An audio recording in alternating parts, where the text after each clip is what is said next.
Hello. It is day 6 of our archaeological dig at High Rochester Roman fort, Bremenium.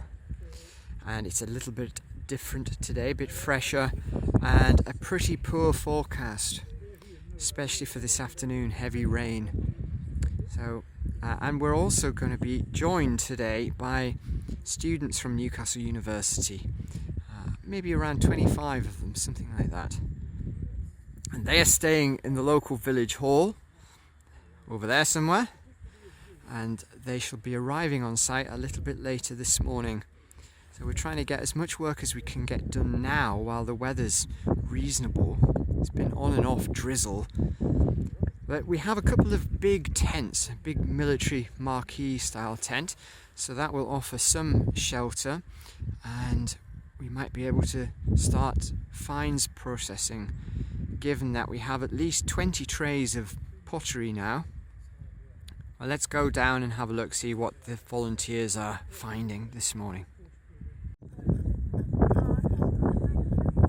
So looking good in trench 3. I suppose we're just taking the levels down more. There's still lots of fill in here. And finds still turning up, bits of pottery, as before really, bits of bone. And there's quite a lot of burning, isn't there? Little pockets and spreads of burning, these grey patches here and there.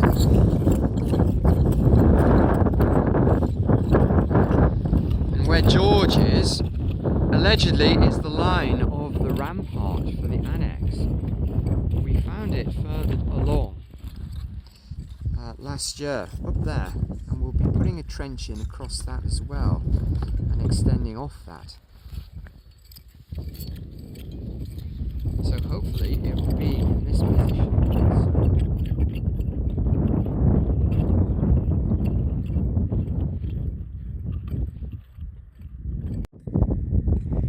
This is the wall from one of our buildings from last year that we excavated to roughly where that black terram is over there.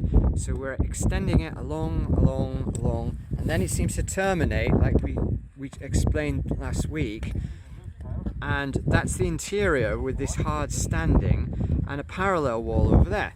Now if we extend the line, and there is a later building above everything here with a return, but beyond it, following the line of the building from last year, there does appear to be more stonework, possible walling coming up here now, and Ethan is exploring that, and Rupert has been looking at that as well and found a curious artifact. If we can just find that, it's a piece of, yeah, look at that. It's a piece of slate. It looks like blue slate, which you might be familiar with from roofing. Really, it was brought to this part of the world during the early days of the railway.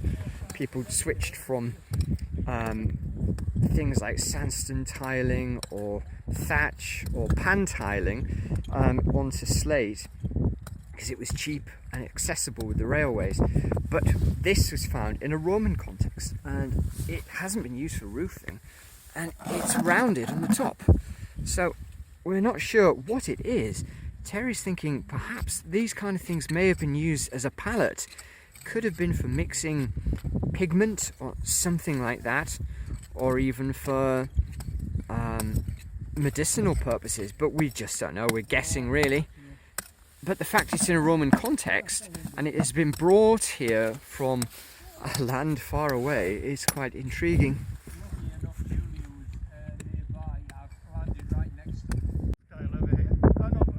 Alright, great. Well, we're joined today by Ben, who's helping us out and has been metal detecting, I gather.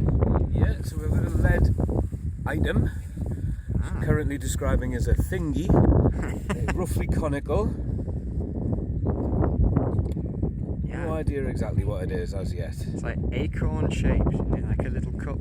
Yeah, very much so. I wonder what it is, but it's lead, isn't it? Yeah, from the weight and the colour, it's definitely lead alloy. Yeah, it's one of them.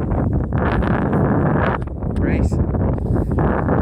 Yeah, just cutting away at this section face. I imagine there's quite a lot of finds in there.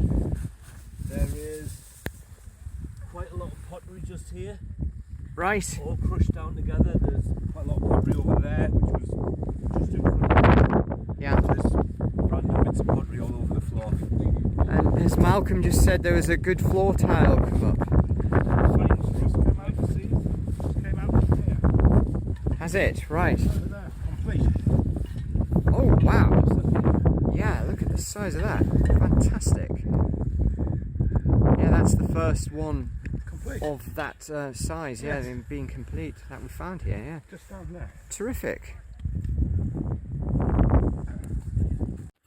Right, well, Pauline here has a theory about our slate artefact. Yeah, so I've got an implement like this in my kitchen and I use it for scraping the dough out of the bowl when I'm making bread. And it just so happens that we have a bread oven over there. Oh, we did, didn't we? Yeah, there was. Bread oven. So there you go, a leap. Ah, it does look like that, doesn't it? Wow. Well, you could certainly use it for that, whether it was intended. Well, I don't know. But yeah, wow. Good theory. Thank you. Well, the heavens have opened predictably, and we're taking shelter under the gazebo, and the students are all in our military tent there, which will be crammed as well. Is everyone having a good time? Hey. Have we got extra buckets to build the trenches out?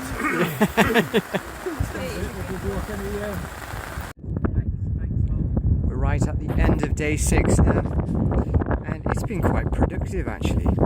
Trench 3 here has been surprisingly productive. We're in stratified ground. The land is looking now far more typical of what you might expect in a military annex.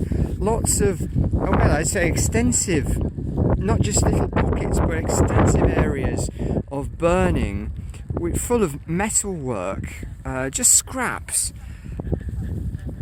And lots of pottery still, quite a lot of bone as well. And then the structures, just more of the same, more floor turning up inside this building here, which is quite interesting really. So we're taking that back. It's been slow going because it's been bucketing down, really has been bucketing down today. And then even over here on the other side of the building, there's evidence here just coming through. Ben's been chipping away a little bit on there, but possible evidence for surface, and this is in the right area for possible road. If we look up there, back up at the fort, you can see the gateway, not the entrance into the field now, but to the left of that there is the Roman gateway. I can maybe show you that, but there should be a roadway running out of that gate right down here past this building. So we'll clean this up tomorrow, weather permitting, and see if there's any more evidence for it.